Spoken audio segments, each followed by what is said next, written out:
welcome to Human Ascension with Ellie. Today I've invited a guest onto the show, and he is an interesting, if not controversial figure, dating back all the way, I think around about 40 years up until the present day. His name is Leon Ariel Malul, and he is the chief rabbi for what is often described to be a cult of free love and UFO love called Raelianism. I was approached by a representative from the Raelian Movement recently, and I think I know why. It was because here on the radio show and on the Ellie Dreams and Under channel, I have been looking into the interpretation of the Bible, and I have spotted independently a few little anomalies that I've been talking about, in particular when it comes to the way that the Bible has been translated and what this might mean for what actually happened back in the day that is described to be the creation of humanity and the inclusion of this Christ figure, Jesus, that came to help guide humanity, what happened to him in his life, and also what the plight of humanity is in the present day and the future.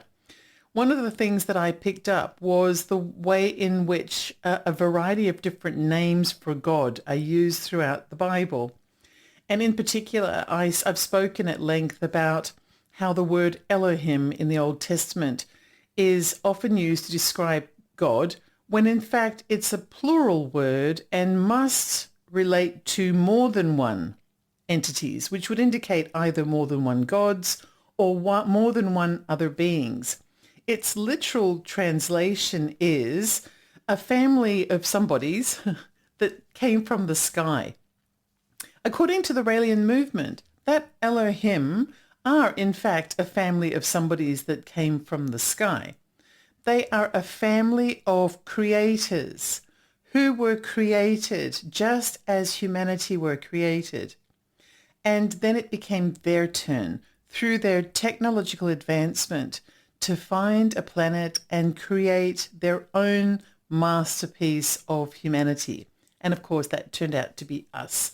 Slightly less than a masterpiece, but you know what? We were still created in the Elohim's image.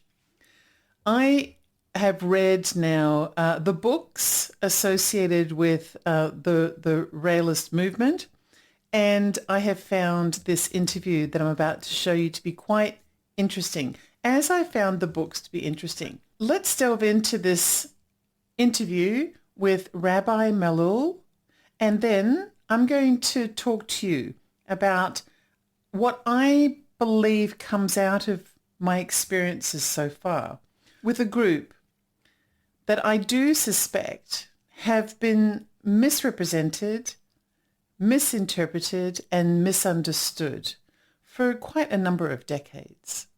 So with that, let's take a look at the interview. Hello, Rabbi Malul. Welcome to the show. Hello, Ellie. Thank you for welcoming me into your show. It was really lovely to hear from your representative, Pierre, who contacted me to see whether or not I was curious about the Raelian movement. And I've read your materials now. I think I've read the first 3 books that were published by the movement, and I found them very, very interesting. And so I responded back and I said, yes, I would love to meet with you and find out more about you, your background, your introduction into the movement, and also so much is written in those books that I'd like to understand better as well. Sure. At least you were smart enough to read the books before giving the interview and know what we're talking about. I'm a very curious person. That's smart. That's a sign of someone intelligent. Well, or nosy, very, very nosy. So first of all, I think, are you located in Canada? Yes, I am located in Montreal at this moment. And I was in Israel for 18 years. And, I have been around for many, many years in the movement, almost 40 years. Goodness, that is a long time. And so I understand that you came from an entirely different type of background in terms of your belief system. Could you share us just for a few moments, maybe where you came from originally? Yes, well, I'm coming from a religious traditional family, Sephardic Jews from Morocco.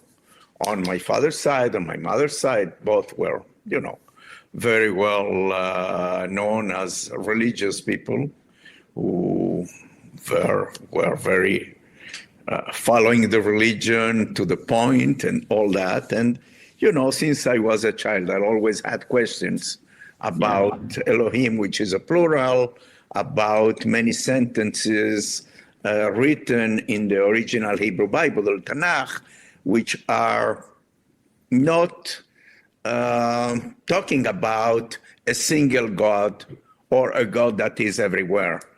And I always, never got the right answers because this is the way we have been taught, this is the way we teach you, and this is the way you will teach your children. And this is the way it should be. So there is no question to be asked. But I always had my thoughts about it, but never thought there was a God, and never thought about extraterrestrial life. So I was always asking myself questions. And when I was in Israel, the first time I went to Israel, I tried to meet with Kabbalistic rabbis and all that, but I was looking for something. I was always looking for something. Then one day, I saw a man on television that was talking about the prophets of Israel. And,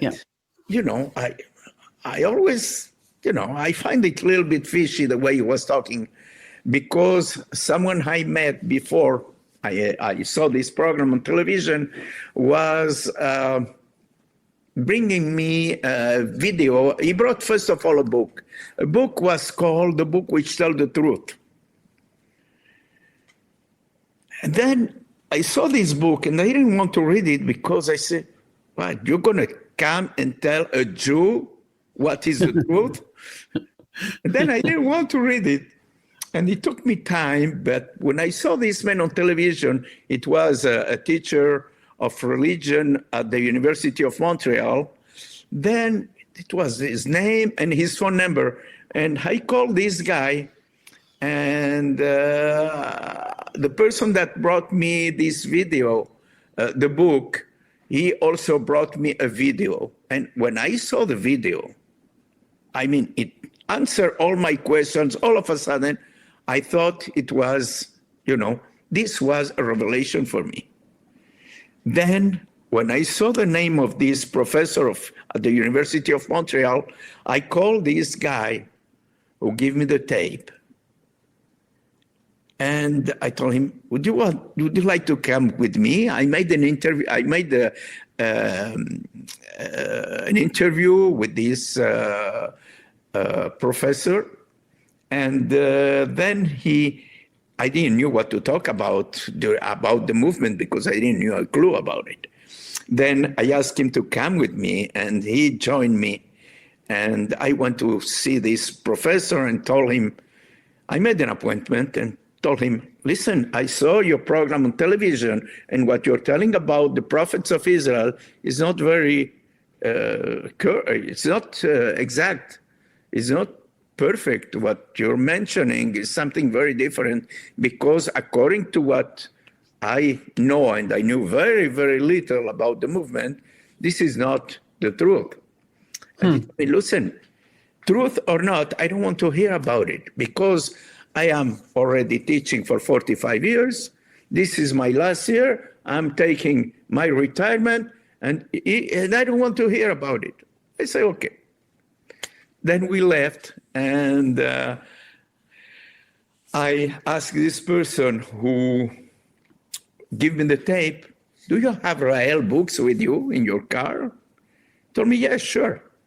Can you lend them to me? I would like to read them. all of a sudden. Told me, yeah, sure. He handed me the books, and then I went home and started reading them. And this was intelligent design.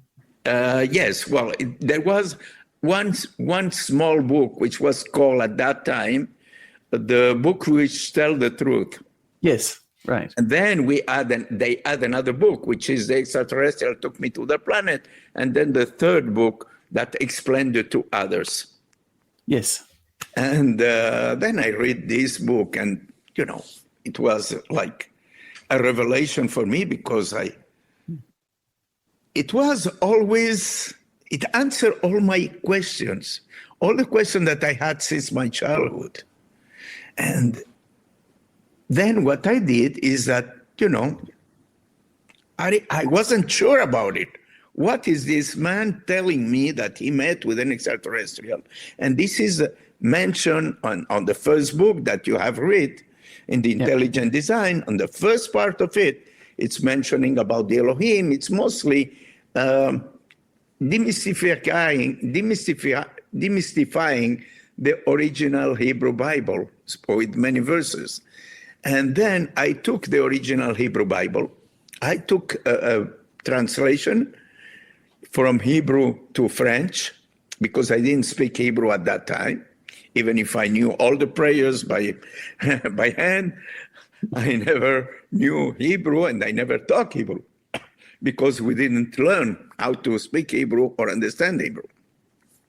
Then I took the book, I took the original Hebrew Bible, I took a dictionary as well, and I started going word by word and sentence by sentence in all confirming, and it was like a revelation that without any doubt, the Elohim mentioned in the original Hebrew Bible never were a God, one single God. They were an extraterrestrial civilization. And it's written very clearly. And since then, I decided to help Rael spreading the messages among Jewish communities worldwide. And I have been lecturing for almost 40 years. 40 years. In Montreal, Toronto, Miami, New York, all over Europe. And in Israel, I left Canada to go to Israel, where I lived for 18 years. And then I was lecturing there for many years, hundreds of lectures. And it was amazing because I built up the movement there. And then I left in 2015 because, I saw the government, I see the attitude of the Israeli people toward Palestinian people and, lack of love and this aggressivity. And I decided to leave Israel at that time. And a few months later, that was the first week of April 2005.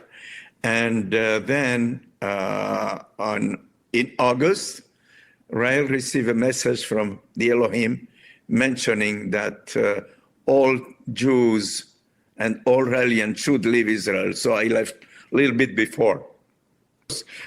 I will say, Rabbi, that you and I came to the conclusion about the way that the Bible is written separately. But I think one of the things that has brought us together today was the fact that I've been talking about this subject of the wording of the Bible for some time on my channel as well, and on my radio show, on this radio show. And I noticed immediately that the word Elohim appeared to be a plural word, and that its definition was a family of someones who came from the sky. But it wasn't the only thing. I think I've actually looked at how the descriptions of whoever it was that's described in the Old Testament particularly seem to have very earthly aspects to them in some respects, and personality in the same way that humans have different personality as well. And it always made me curious about whether this was whether every reference to God was actually a reference to God, or whether it was something or someone else. And so it's interesting that we've come to that kind of conclusion separately, but still the same conclusion, that something isn't quite right. And I know that in the first book, one of the very first things that I found a little bit difficult to reconcile in the beginning was the backward and forward between the wording of the Old Testament and then what it actually means. And so in order to kind of understand that, please talk about Rael's experience, his very first experience, and what happened there. Well, on December 13, 1973, Rael was living in the center of France, close to Clermont-Ferrand. Then he was driving to his office like a regular day. All of a sudden, he felt the urge to go to a certain place, which is called the Puy de la Sola, which is an old volcano in the center of France, close to Clermont-Ferrand as well. And he was going there with his family, for picnic during summertime. But on December 13, he climbed all the way up to the volcano, to the center of the volcano. And then he asked himself, what I'm doing here? I have work to do. And, it's cold here, so I'm leaving. He didn't know why he was there.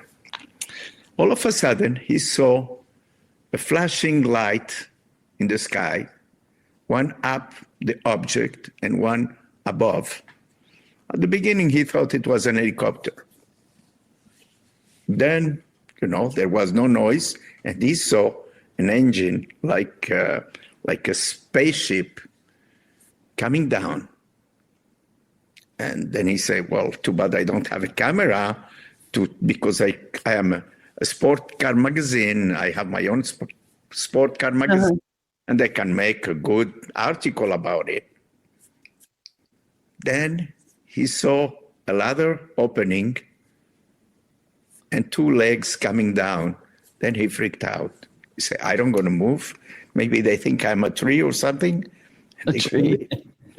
No, you see, it's a normal attitude. Yeah, of course. So he saw, at the beginning, he thought it was a child because someone about 1 meter 30, 1 meter 40, came down and walked directly to him without any weapon, a very shiny face, full of love, no aggressivity at all. And he approached him. Then at that time, this man that was called Claude Vorillon asked him in French, because he only speaks French at that time, do you speak French? And the extraterrestrial replied, I speak all languages in the world. Well, he was surprised to have an answer back in French. Then he asked him again, do you come here often? The extraterrestrial replied, I come here many times, and today I come to meet with you. Your name is Claude Vorillon, you're married, you have 2 children, you have a sport car magazine, and we telepathically induce you to come here today because we have a message for you. Like we telepathically induced you 2 weeks ago to buy a Bible from La Pléiade where the name Elohim was not mistranslated by God. Yeah, I found that very interesting. Then he invited him into his craft. And as a sport car magazine and a sport car driver, a racing driver, he was very surprised because there were no steering wheel, there was no clocks there, nothing to that he imagined, inside. Then there were 2 chairs, one a little bit higher where the extraterrestrial sit, and one a little bit lower that they can be face to face looking at the eyes of each other.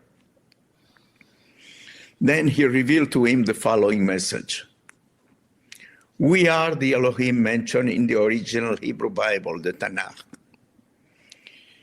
Over 25,000 years ago, we came to your planet and we created all life with genetic manipulations of DNA.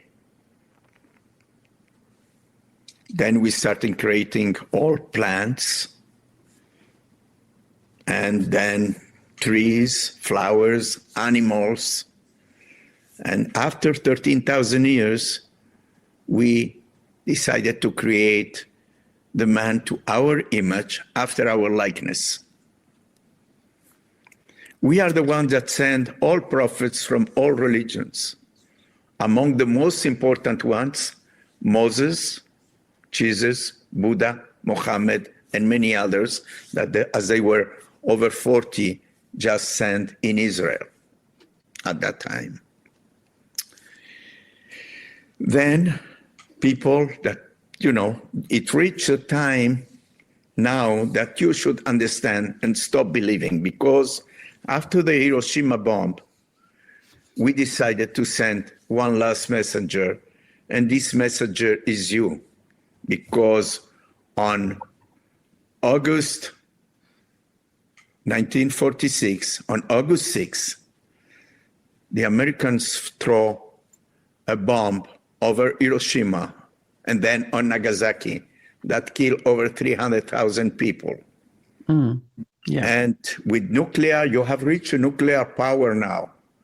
And with nuclear energy, you can either progress or you can auto-destroy yourselves. And at the moment, this is a very interesting message to hear, because it seems as though humanity might be struggling with this point right now. In the beginning, when I was reading the book, I mentioned earlier, I found it kind of goes straight into Rael's experience, his very first experience, when he was still Claude. and the discussion that he had was a little bit mind-blowing, where this member of the Elohim would recite a verse from the Bible, and then in the old language that it's written, and then describe it in terms of laser beams and spaceships. And I was reading the book, and my brain had to go backwards and forwards and backwards and forwards, and it sounded science fiction. But then when you realize that actually at the moment we understand what laser beams are, but thousands of years ago, that was not a word. Of course not. So how would they describe it? They would be describing things. And if we're talking about 13,000 years ago, when some of these things were supposed to have happened, then how are they going to describe it? They're going to describe it in the understanding and the language that they have. And so I reconciled that pretty quickly. When it reached this time, 1946, on August 6th, that the Americans throw a bomb on Hiroshima and Nagasaki, the Elohim feel the urge to send the last prophet, right, to whom they give the name of Rael, because we have reached a time that they call apocalypsis, which means revelation and not destruction, like many people believe. So it's time of revelation. It's time that people should understand. Stop believing, because now we have the technology to understand. Yes. Besides that, they told Rael, first of all, they give him the name of Rael. They change his name. Rael, which means the root of the word Israel. That's right. Because they give him two aims. The first one was to spread this message worldwide. The second one was to build them an embassy, preferably close to Jerusalem, which is the third temple the Jews are waiting for. Because the first temple that Solomon built was to welcome the Elohim. Then they never came because of all his wives and mistresses and all that. They start bringing in idolatry into the temple and all that, and then they decide to cut all contact with him and decide not to come. Then the first temple was destroyed, and then they built another one because the first one was destroyed, but without knowing that was a house that Solomon built to welcome the Elohim. And the idea of having that kind of a temple or a house, which is the embassy the Elohim are looking for, to be welcome as our fathers from space and not as invaders, because they can come anytime and take it over the whole planet. They're able to move a solar system from one place to the other. Let's not forget they have 25,000 years ahead of us. So they can do whatever they want, but they want us to invite them. They don't want to just arrive and here we are, bingo. And it will be a panic, because this happened in 1973. Rael have been spreading this message worldwide. Then in 1975, on October 7, they took him to their planet. Then he met with other prophets. Then they could explain him. They took one cell from his forehead and reproduced another human being, exactly a clone of himself. Then they explain him. You see, this is exactly your body, but without any memory, without anything. Now, how can we reach eternal life? We, the Elohim, have expectancy of life between 700 and 1,000 years without any disease. What happened after between 700 and 1,000 years is like if we have the body start getting old, and then we take a cell from this body, we reproduce a new body. And the same way now that when you buy a new computer, you can download the memory of that old computer into the new one, we have our technology to download all the memory, all the knowledge, everything you had in your brain during your life into the new body. And then you have a new body that can live between 700 and 1,000 years. And then we reproduce eternal life that way. This is the only way to reproduce eternal life, through cloning and through science. So it's really a transference of the consciousness. So your consciousness... Not only the consciousness, all the knowledge. Everything. All the knowledge, everything, all the souvenirs, all the memories, you can remember your father or your grandfather or small details when you had your houses where you were living, all that into a new body that can live between 700 and 1,000 years. After that, when this body gets too old after that age, well, they do the same, and the same, and the same, and they can reach eternal life that way. And this is why cloning is so important, and science is so important. And that's the main reason why all governments are forbidden cloning, because the day one man or one woman in a laboratory are going to create another human being, the mystery of God is over. Where God stands between that? And the problem are the religions, the religious people, and the religions that are not ready for that, because their monotheism, the mystery of God. What is it? What's going to happen then? Imagine the fanatic people who are so religious, and even the non-fanatic, will never accept it until something will happen, and they will see it, because they need to see to believe, and even if they see it, maybe they will not believe it. So this is something that that I noticed in the book, and this is slightly different take, but it was one of the things that I found kind of refreshing. When I think about keeping a movement like the Raelianism movement alive, it takes money. And I know that the first book is about Rael's first experience, the second and the messaging, and the second book is the second experience and the messaging. And the third book provides clarification for some of the questions that arose between the two books, and also just some of the questions that need to be reconciled.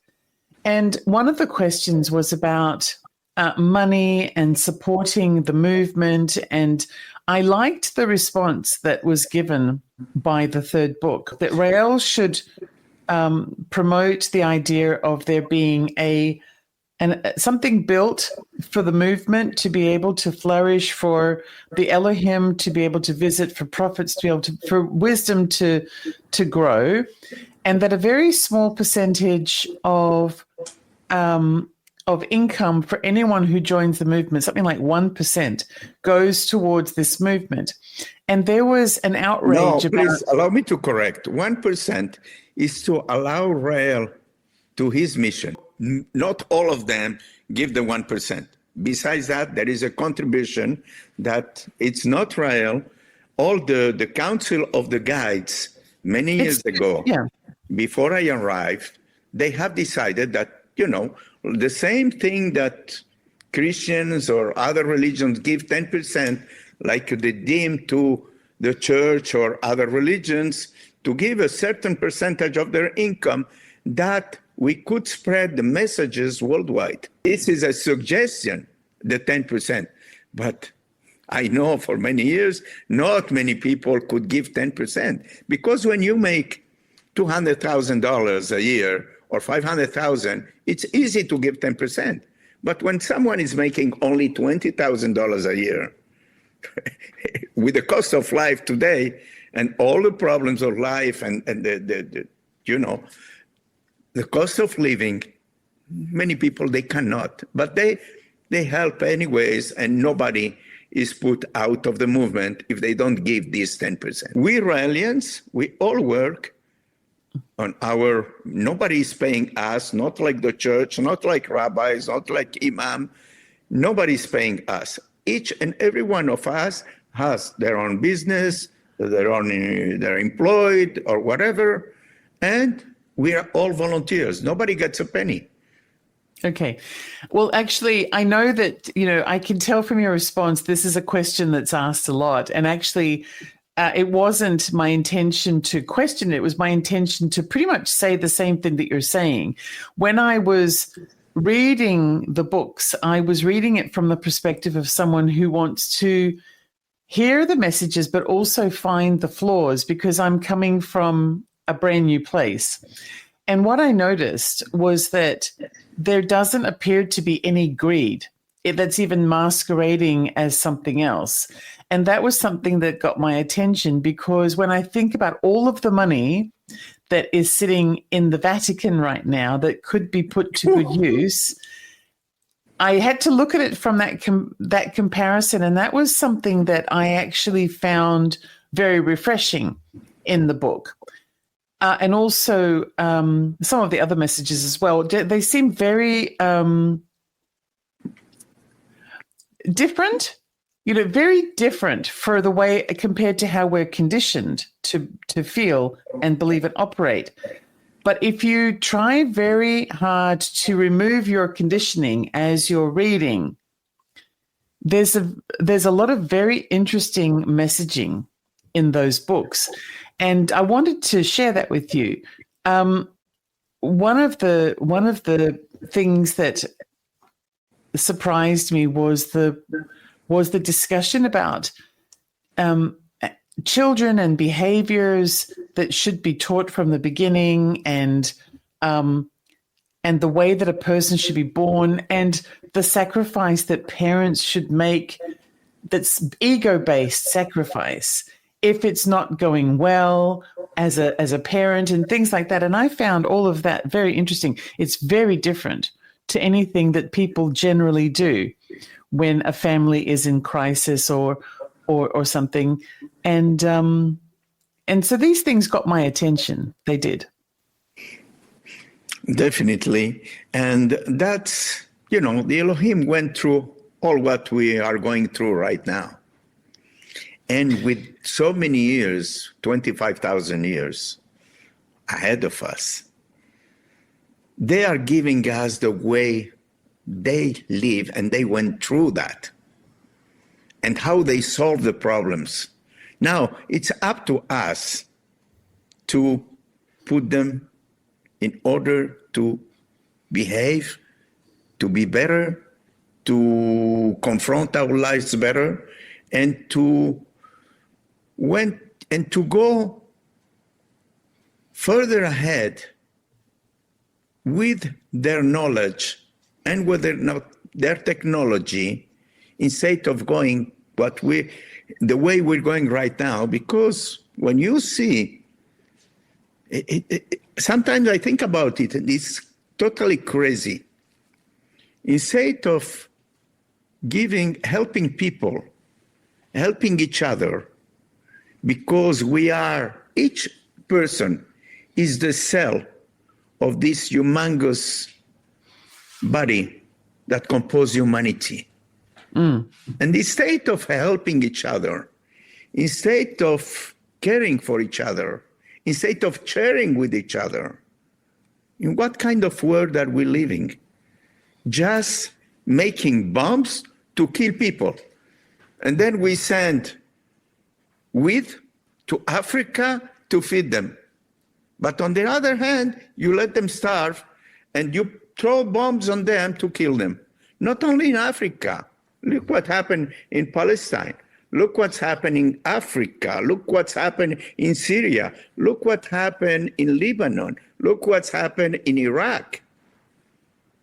Iraq, when Saddam Hussein was there, and I'm not doing a promotion about him because maybe he was a dictator, like they say, well, this guy was a dictator. When he was a dictator, nobody moves there, but nobody was killing each other. Look what happened with Gaddafi, the same. Gaddafi was an excellent person.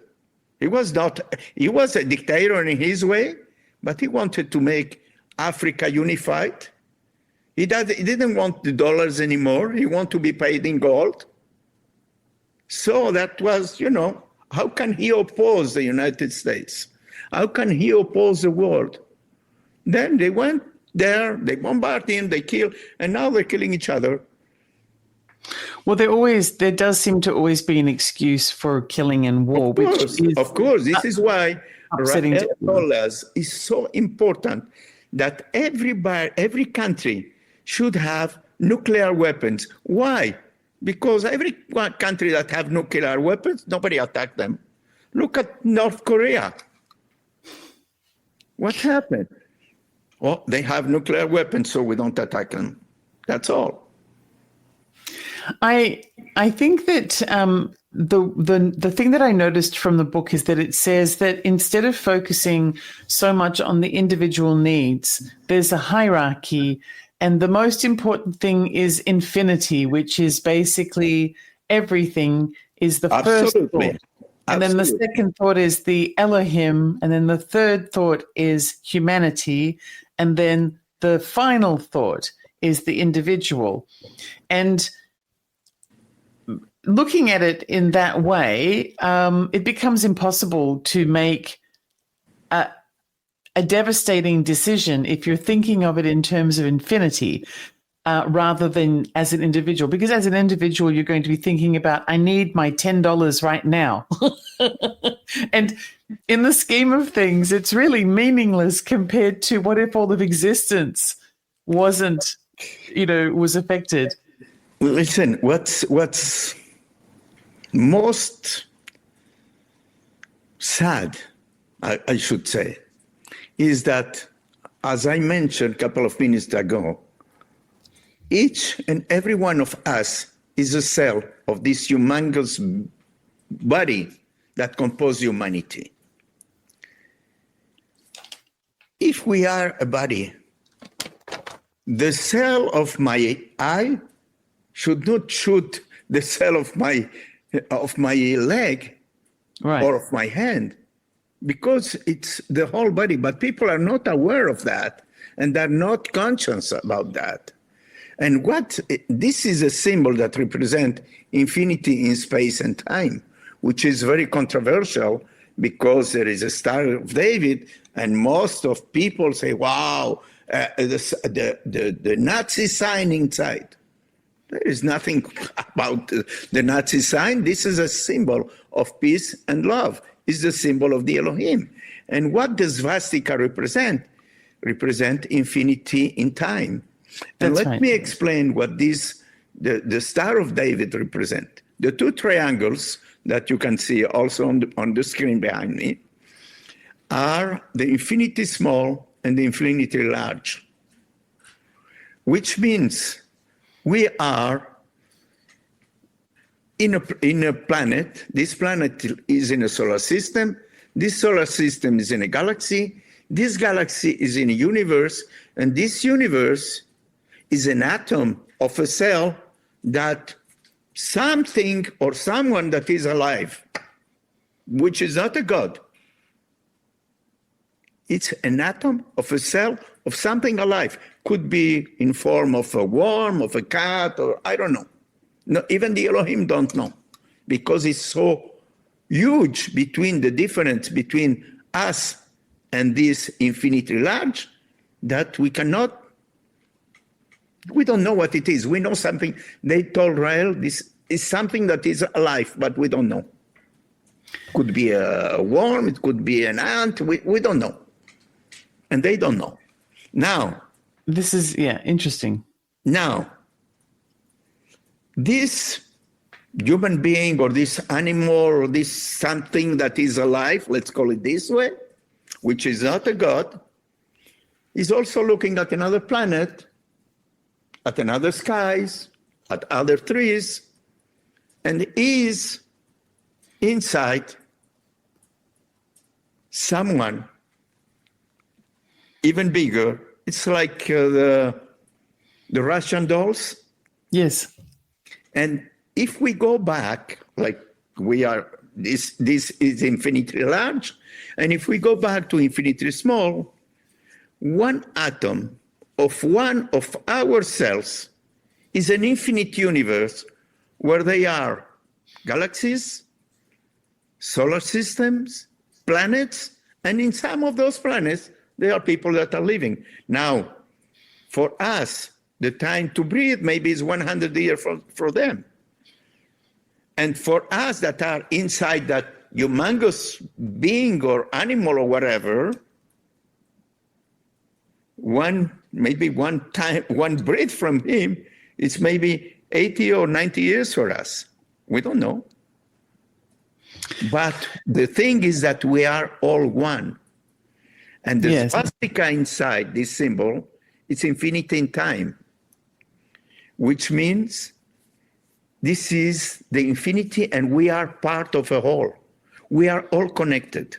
We are all connected with everything surrounding us and everything that we compose and everything that the entire humanity compose.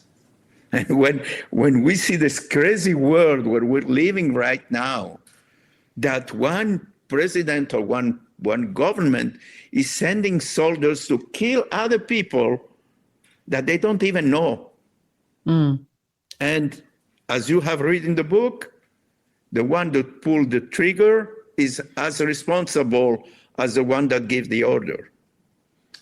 So this is why in the messages of the Elohim and in the message that Rael brought from the Elohim is telling us very clearly,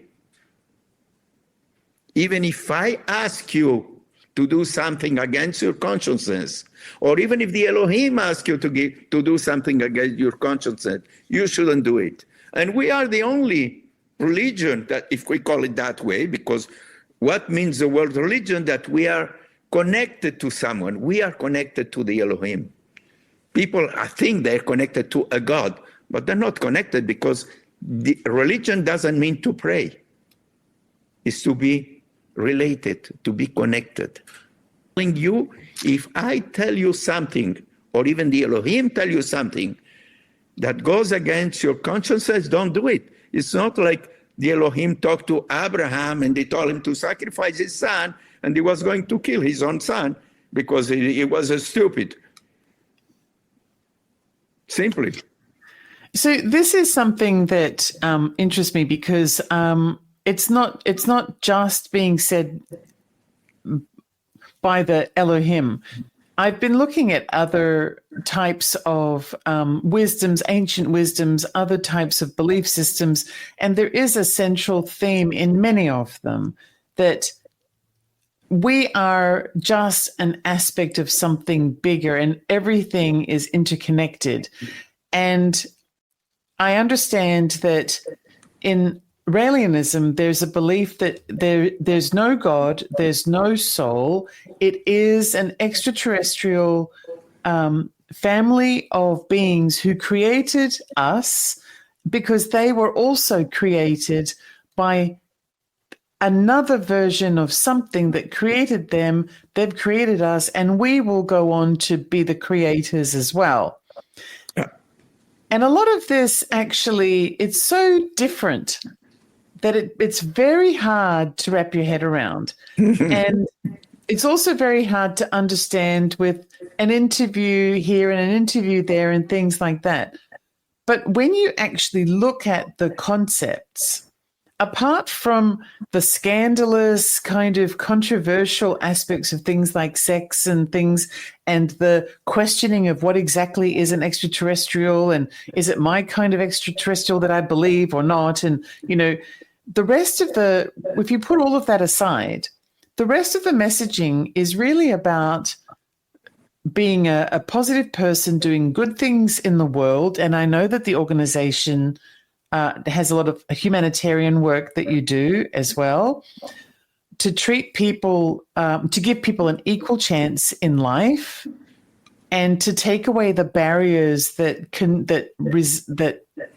prevent equality wherever that's possible, and then give people the chance to prove themselves in a framework that allows them to trust each other. Which is love. It's a very, very positive message collectively, and it's broken down into lots of small positive messages. And that's the reason why I think sometimes it's interesting, it's worthwhile going beyond a half an hour or an hour interview or an article in a newspaper to understand something. You kind of have to really do things like read the books and understand, rather than just listen to what this person's opinion is and that person's opinion is and things like that. Because I'd heard lots of opinions, but I hadn't read the books. And once I read the books, it gave me a different kind of perspective. I have lots of perspectives that are all joined together. And this is another one. This is why our books that could be downloadable for free on our website, rael.org, in any language. And that's, I mean, you read it, and that's it. Make your own opinion. But stop listening to media that wants to put you on a box like you are a cult, and you are sex, and you are this, and you're just taking money from people. I mean, this is just to discredit people. This is just defamation. This is all they're doing is just that. Why? Because we are disturbing. Because most of the people are either Jews, Christians, Buddhists, Muslim, whatever, and doesn't fit with the frame, because religions have been put there to hold people, to make people afraid. Oh, you're going to go to hell. There is no hell, and there is no God, and there is no soul. As simple as that. Most of people that belong to a religion, to any religion, needs two crutches. One is God, and the other one is the soul. Because when I'm going to die, well, I want to go to paradise. Everybody wants to go to paradise, but nobody wants to die. If you ask anyone, do you want to die? No. But when you're going to die, you want to go to paradise. Of course, I want to go to paradise. And this is why they pray, and they're like, they think they're good people, and they deserve. Well, forget about it. Only people who deserve are recreated after their death, if they have been positive and they have done something good for humanity. The rest are born from dust and they become dust. And that's it. That's all. I had forgotten that bit. That's actually the question I was just about to ask you, because I thought I knew the answer and I just remembered that I had remembered it incorrectly. I was going to ask you about what death is. Yes, there is. You do believe in reincarnation, but not for everyone, because not reincarnation. Yes, it's a different recreation. It's a different principle, but it's that's right. And people who don't deserve to live again, and a few of them come to mind. I wonder I just wonder, some people, but there are examples of people who do not deserve to be recreated. And then there are those that do. So, you know, when it comes to the third temple, this temple, once if it's being built to welcome the Elohim, I know that there are religions, Christianity in particular, thinks of things as the end times, for example, where the third temple is built and then Jesus returns and the Antichrist is defeated and then everyone lives in eternal peace with Jesus. What is the perspective of the Raelians with regards to what happens next once the Elohim return? At the time, let me go a little bit before. Sure. At the time Jesus was sent, he was the Messiah. I mean, he was the messenger and brought the same message like Rael was given by the Elohim. He was the son of one extraterrestrial and woman of the earth. This is why his mother was a virgin, because she was inseminated artificially. And that's the only possibility, that a woman that gives birth without having sex with anyone, she must be a virgin, definitely. And this is the only explanation, valid explanation that you have. Now, Jesus, when he came, his name was Yeshua, that was after giving to Jesus or another name, and so and so and so. That Jesus was a rabbi, a Jewish rabbi, and he was teaching. And then when he brought this message, people were start understanding and following him. And then that didn't please the establishment, because he was destroying the religion. He was destroying the religion, and he was not only destroying the religion, he was destroying the faith of those rabbis who were ruling all Israel and the area. So it was not, for them, we have to get rid of this guy. And this is why he was killed. And this is the reason why, when he resurrected after so many days, he was cloned. And this is what Maria Magdalena saw and the others saw. He was resurrected, but not resurrected as a miracle. They took one cell, they put the same body out of his cave. Very simple. Then they download all his memory, and bingo, go ahead. And that's all. This is what happened to Moses, to Jesus. And what we need to understand also is that Jesus didn't come to change one word of the original Hebrew Bible or the Jewish religion. He was explaining and demystifying what was written there. And he never thought or believed. He didn't come here to change, to make a new religion. But Christians tell you today, we are treated in the Raelian movement as a cult. Yes. But What are at the time of Jesus, those who start to be Christians, they were not a cult of the Jewish people? They were a cult as well. What's the difference between a cult and a religion? The number Exactly. of people. I think a cult. Okay, so one thing I know is, there was a woman, I can't remember her name now, who wrote a book about the Raelian movement before 2000. I think it was when the message started to emerge in the 1980s or 90s, and I can't remember her name.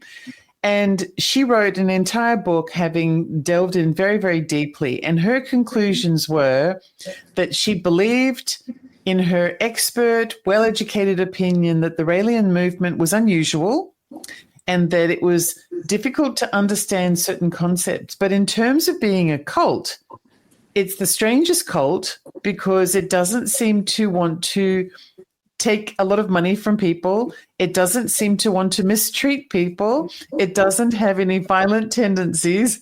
And it also carries out lots of humanitarian work around the world. But it might be a little bit strange for us because they believe a different thing.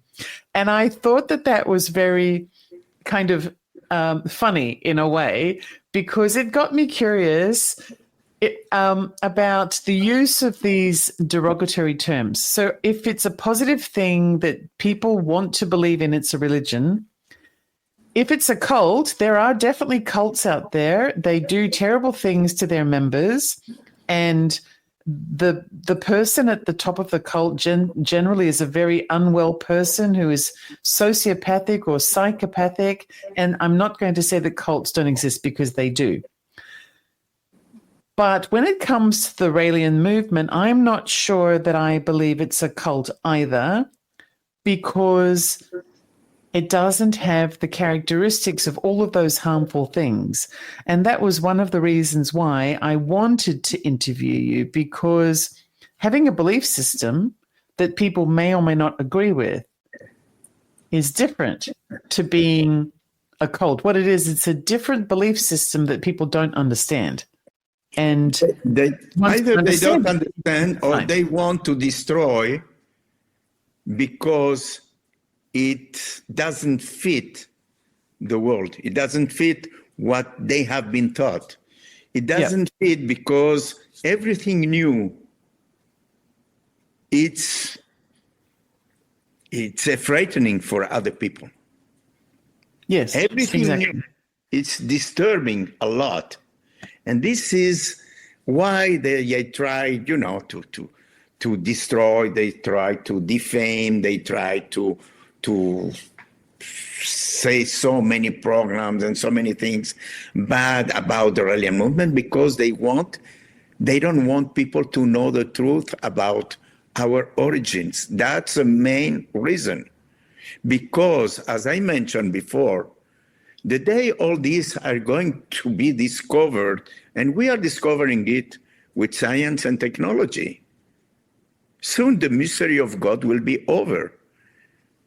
Because, as I mentioned before, the day someone in a laboratory is going to create another human being, and we're already creating animals and cells and bacteria and all that, the mystery of God is over, because there will not be place between God and the doctor and the doctor and the creator and the creator, the one he created. There will be no place for a God. It means, sometimes when we talk about cloning, you want to play God. There is no God. This is another part of the movement that I find interesting, is it puts the responsibility on a person to make a good life for themselves, but also to act with responsibility. And the promise of eternal happiness and living with God in the kingdom forever, if you just atone for your sins the day before you die, or on your deathbed within 20 minutes of dying, which, you may have been a horrible person your whole life, but then on your deathbed, you I don't know, do the rosary or whatever it is people do and ask for forgiveness, and then you're forgiven. That doesn't sound very genuine, and it doesn't promote a peaceful existence. It promotes Use the expression, selfishness that's bullshit. until the last minute. Yeah, selfishness until the last minute. But another thing that I liked was that there's a very heavy emphasis in your books about personal responsibility, personal freedom, some of which people might agree with and other bits they might find uncomfortable when it comes to the personal freedom, but personal responsibility as well. And that means that you have to enjoy your life, and you have to be the person that you should be in your life. You don't wait until the last minute so that you can be forgiven. Absolutely. And this is very impressive. To develop our consciousness and become humans of supra-consciousness. It means your consciousness is fine, but to reach a level of supra-consciousness, to be aware every minute of what you're doing, and to be aware that when you see a person, like we have been taught, when you look at a person, think that maybe this person can die any minute. So if you look at a person with love, thinking that this person can maybe pass away in the next day or in the next minute or in the next year, you will behave very differently from the way you behave normally. To smile at someone that you don't even know on the street, you can make a difference. To treat everybody like your own, because it's written, love your neighbor like your own, but not only your neighbor, even people that you don't know. And this is why we do meditations for peace. And we have the second Saturday of every 2 months, we do global meditations, where we are 400, 500, 700 people that gather together to send love to everything surrounding us, plants, trees, animals, and human beings, people who are sick, people who are in jail, people who are fighting, and send them love and send them harmony, because we are part of a whole.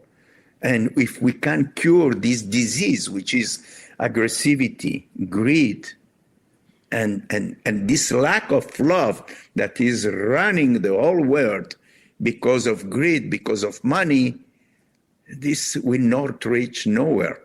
I heard a couple of days ago, the president of France was telling in the news in France, well, we need to produce weapons because this is the economy of our country. Wow. Weapons to kill people. And this is based on the economy of the country. So imagine, with 7 years of the American budget for the army, 7 years, everybody, the entire humanity, could live properly under a roof with food, and everybody could live without working for the rest of their lives. This is humanity. This is what the Elohim are giving us as message. This is the way we should behave, because if we continue this aggressivity, we will auto-destroy ourselves. With all the bombs that are worldwide, we can blow up our planet maybe 2 million times, not one bomb like Hiroshima.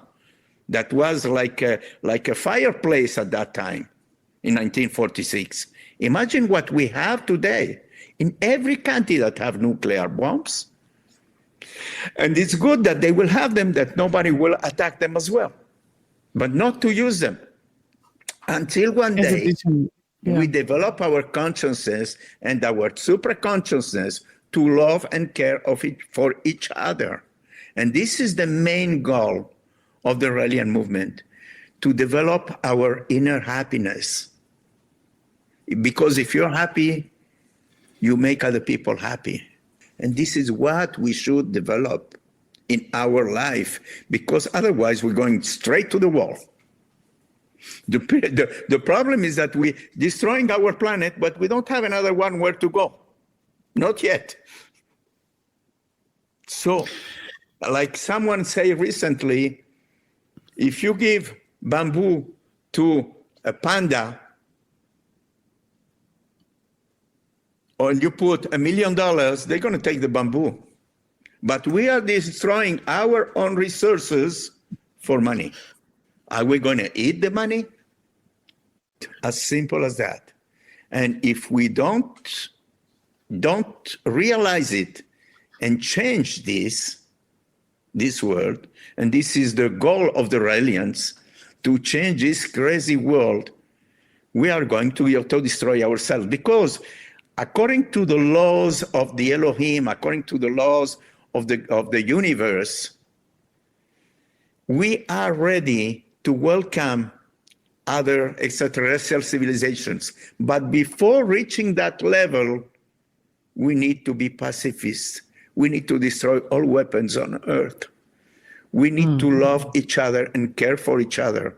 We need to love our neighbor like our own. And it's written in the Ten Commandments, and for the Jewish people, it's written in the Sixth Commandment, you shall not kill. And in the name of Judaism, the Zionists in Israel are killing others that are probably Jews as well. Because many Jews, when they had the diaspora, they left the country. They could have lived, but some people stay there. Unfortunately, they had to convert.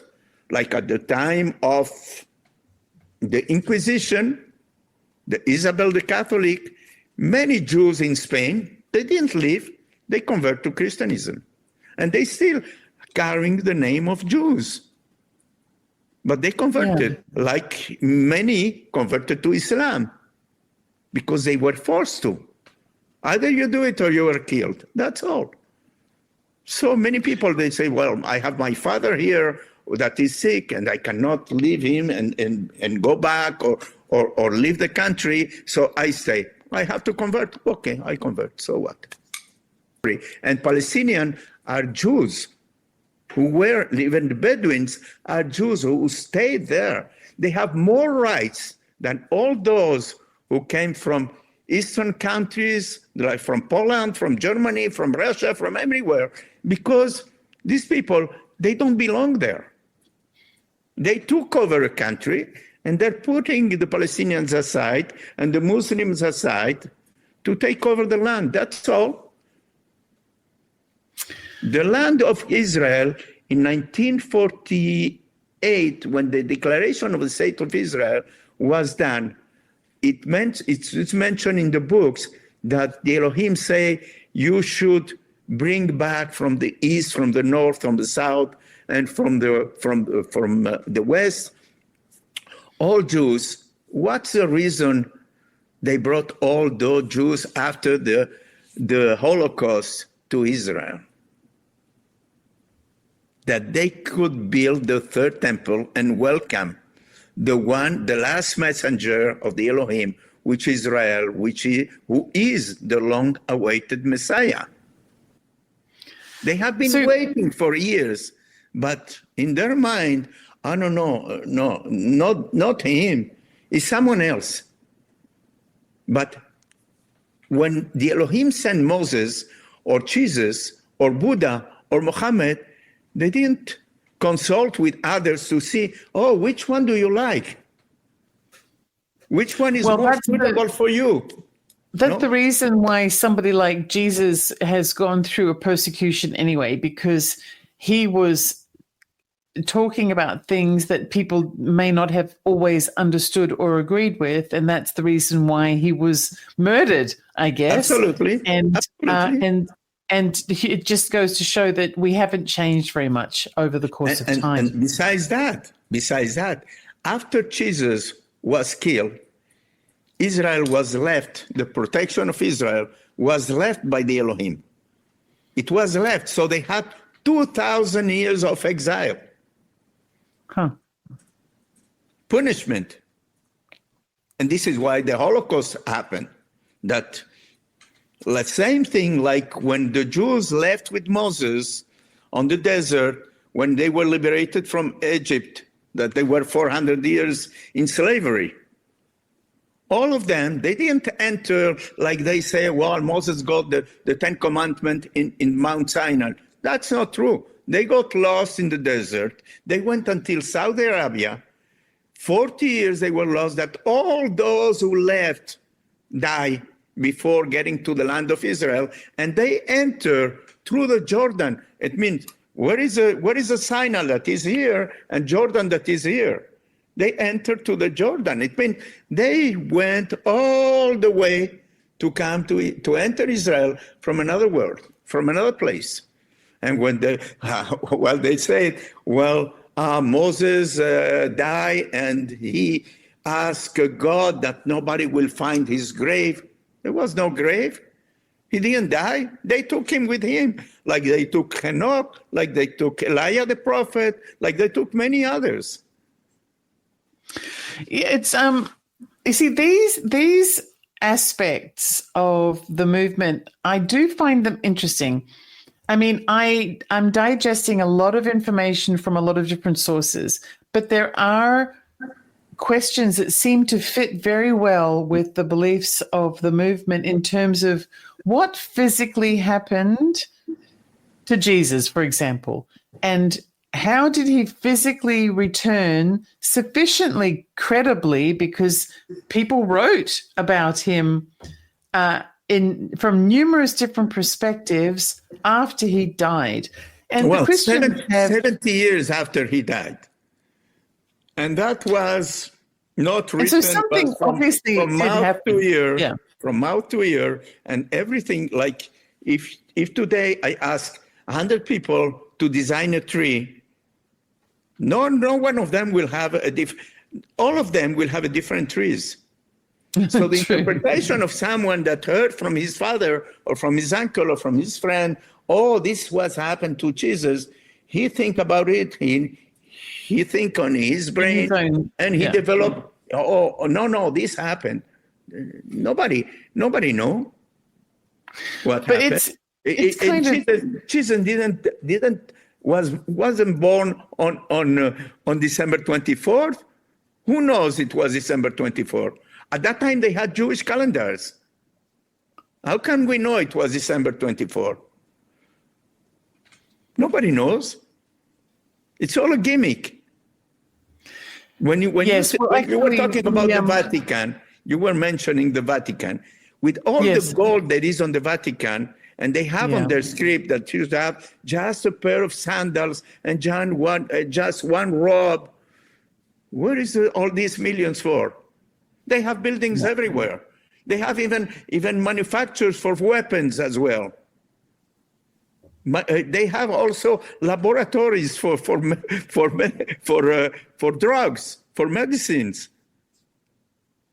And all these people that are dying there, or people that are in the streets where it's minus 40, either in Canada or in other places, why they don't open the Vatican and then they put them there and feed them? Where is the love? Where is the care?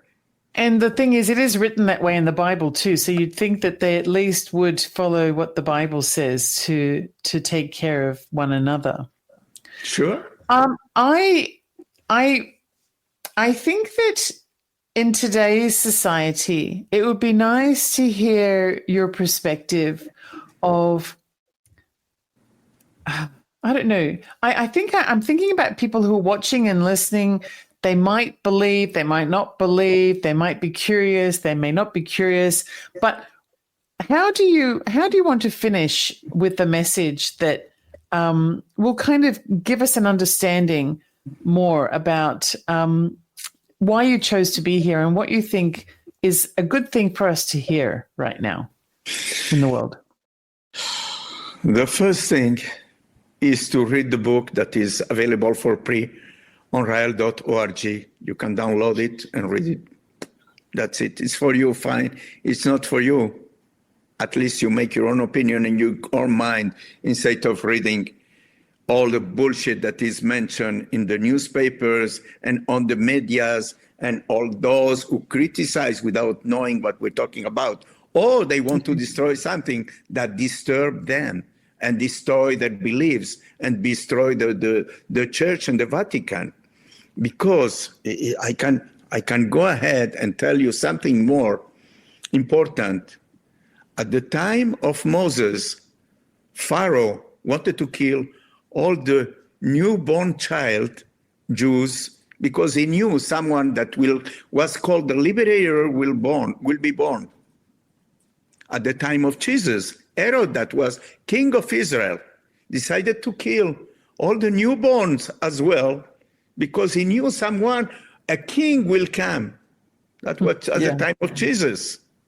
And at the time of Rael, why Hitler wanted to kill all Jews from Central Europe? Because he knew, by the group of Chuli as well, that someone will be born that will change the world and the surface of the earth.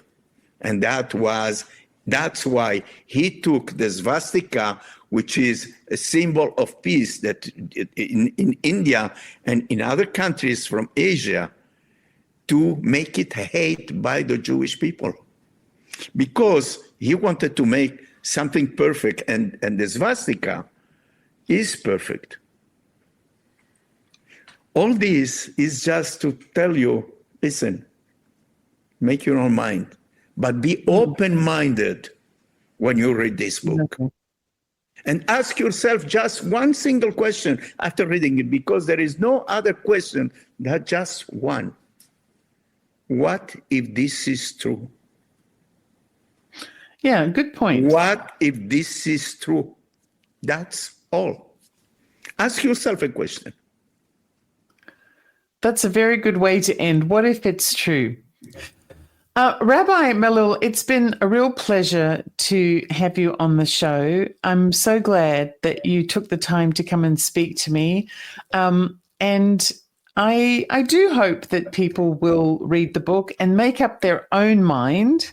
I'm going to make sure that I provide a link in the description for today's episode to the I'll just do rael.org website. People can look around and find anything that interests them. And Absolutely. I do know that the books are all available for free download there if anyone is interested. But I do appreciate you giving me your time. And thank you so much for joining me today. My pleasure, Ellie. It was a pleasure to be with you. And anytime, I had so many lectures worldwide where rabbis come over and they try to take people out that they will not listen what I am telling you during my lecture. I mean, if they are so great and so brave to come and prove the opposite of what I am saying, because I bring original texts from the original Bible and other Hebrew scripts, confirming what I am saying, confirming the messages of the Elohim and confirming that they are many and that they come from another planet. And this is written in Hebrew, in the original Hebrew Bible, without any doubt. But instead of coming over, they're so educated as rabbis, instead of coming over and try to make me feel ridiculous, they prefer to hide. Because for what reason? Because they can't prove the opposite. I will say that, in your movement, you're speaking and sharing that message.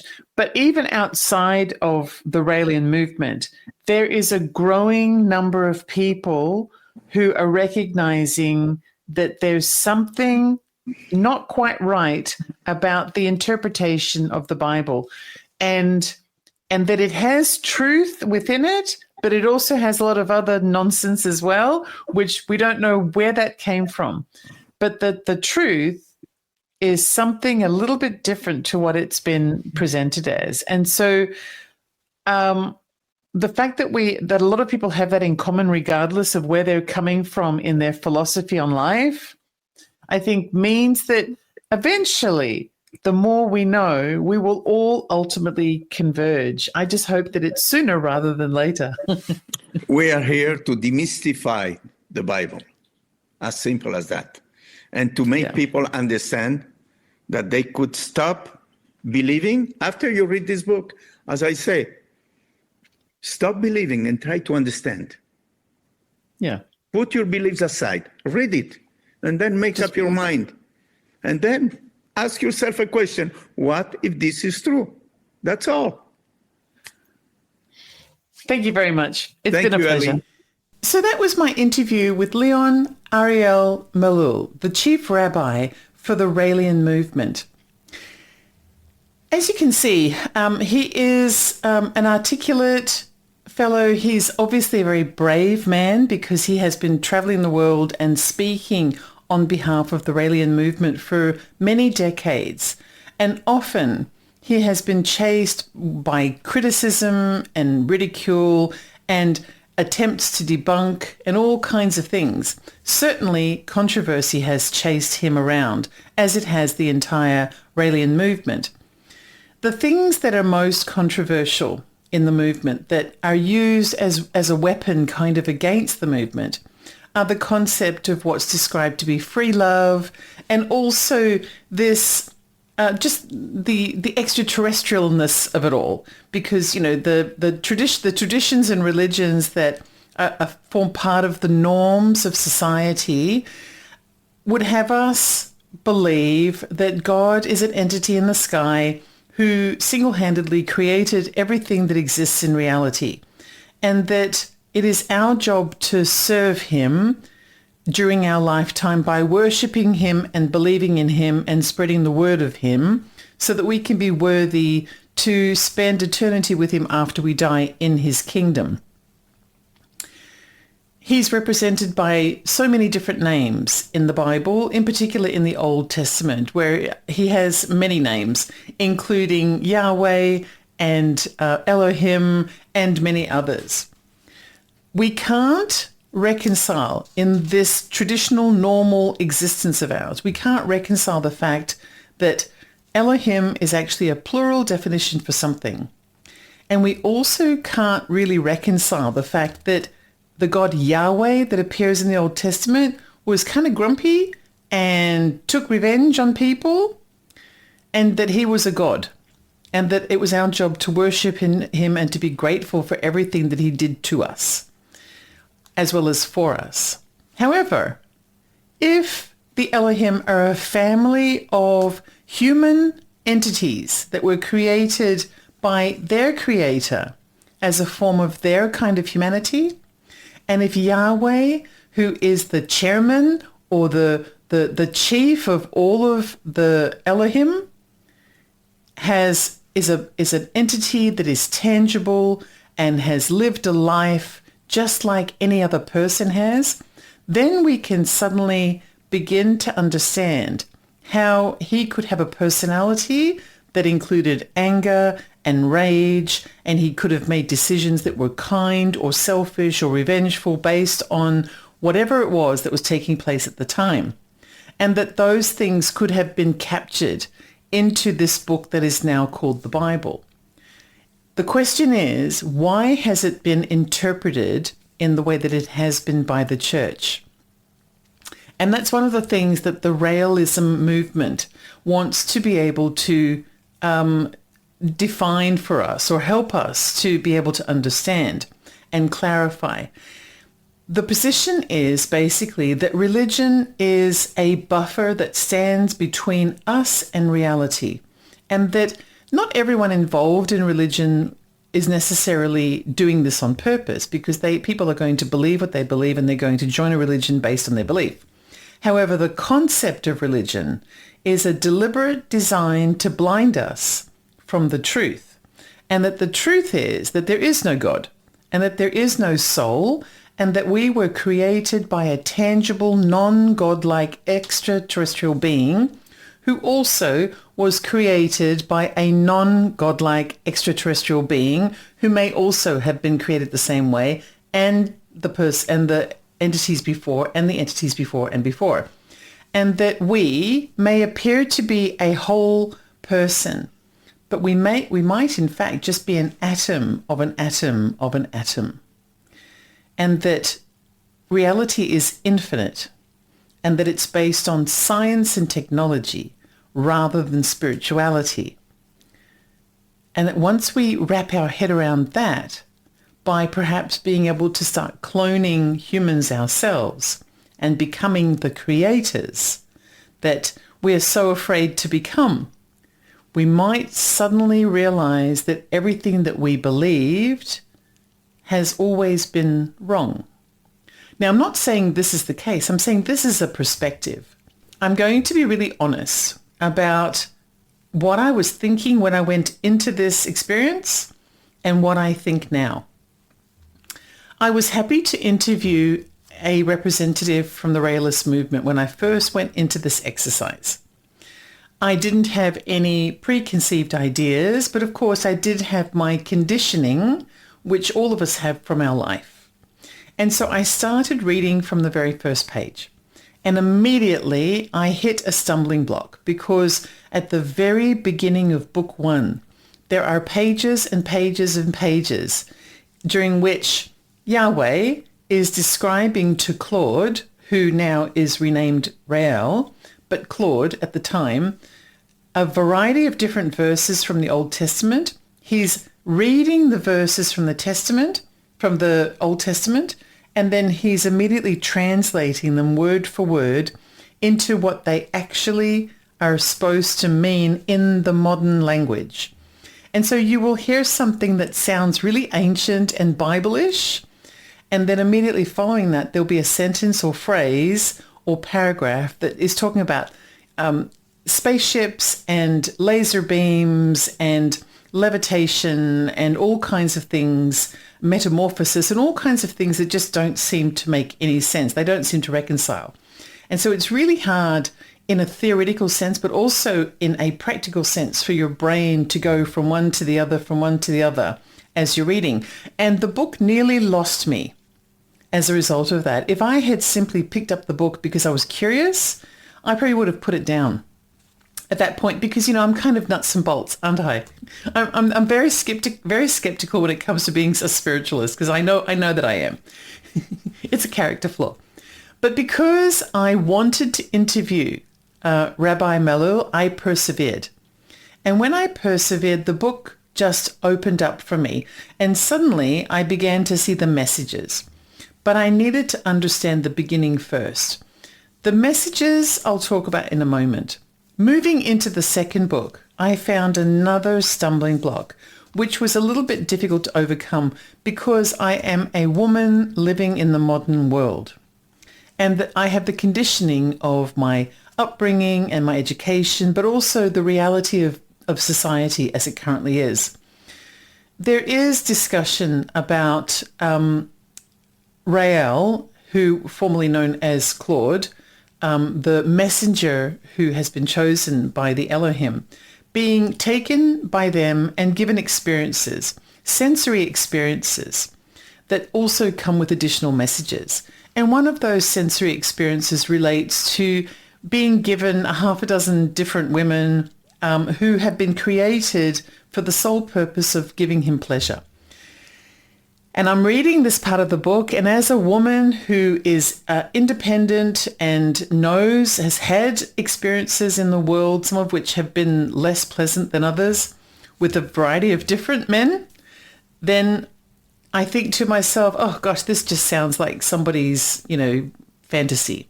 I'm not sure that I believe any of this. I decided to put that aside because if I was to harp on that, then I would be tainted when it came to the rest of the book. So I put that aside. I then started to read about the concepts of personal freedom, including free love or something of that nature.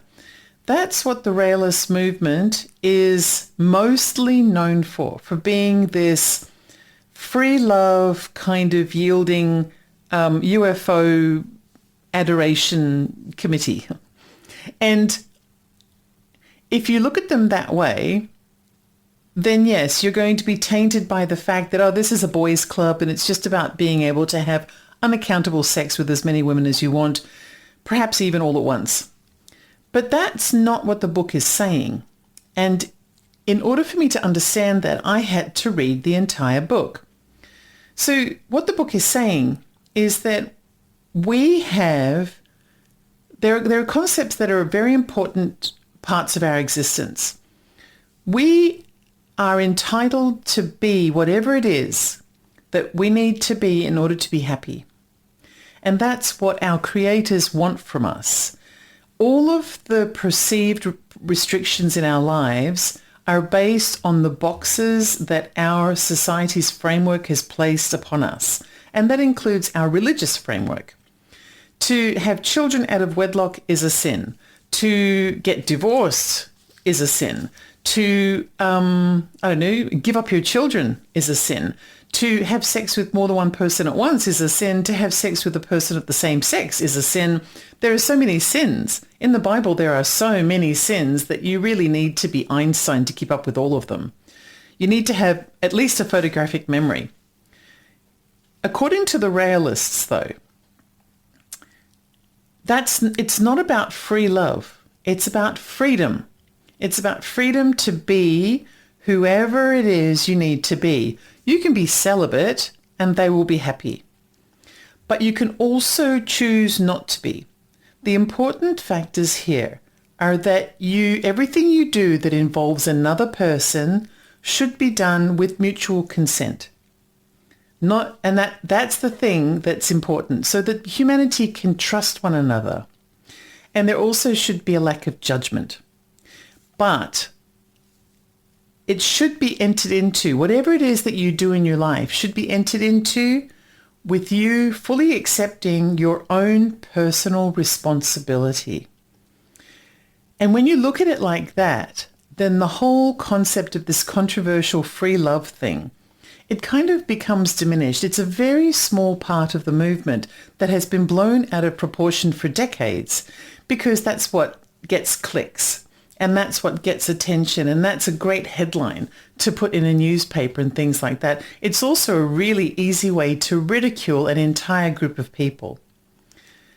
You know what people aren't talking about very much from the Raelist movement? They're not talking about the actual messages. And the messages are very interesting. They completely redesign the concept of reality. Everything from being born with with access to certain things, and being raised in a family or outside of a family, choosing what you want to believe in, having that independent thought, progressing in life with the basic elements that you need to be able to do the best that you can, so that you can be responsible for whether you shine or not. Equality is very important. Choosing who you love is your own decision, not someone else's. Choosing who you decide to be is your decision, not someone else's. Raising a child, taking personal responsibility for that child, and letting go of your ego in the event that what you've done so far doesn't appear to be working, or if there's a problem along the way. The society also has a very strong belief in justice and an attempt to eliminate criminality and to eliminate things like mental illness, and to be able to elevate the people who are capable of leading humanity, rather than just the ones that campaign really well or are particularly good grifters or are very, very selfish and self-serving. And it's a very interesting set of messages. Even just the emblem that the rabbi is holding, wearing around his neck, is the Star of David with the swastika contained within it. And he had to explain the concept of the swastika because the concept has been tainted so much by the Nazis. It's important to note, and I have covered this in previous episodes of the radio show, the swastika existed long before the Nazis did.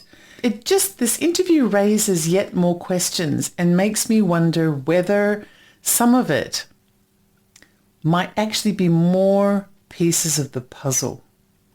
So I would really like to know what you thought about this interview. Did it leave you with questions? How do you feel about some of the messages that were discussed in today's show? Would you like to see Rabbi Malul return back to talk about other topics, perhaps in the future? So leave comments, discuss the topic, and let's just see where this goes. Another piece in the puzzle. My name is Ellie. You can find me at Ellie Dreams and Under on YouTube. Thank you to everyone who is watching or listening on one of KGRA's broadcasting platforms. If you want to be a member of the KGRA viewership family, don't forget when you go to live.kgradb.com to put in promo code Ellie to get 30% off your subscription. That's it for today. It's been a pleasure. Until next time.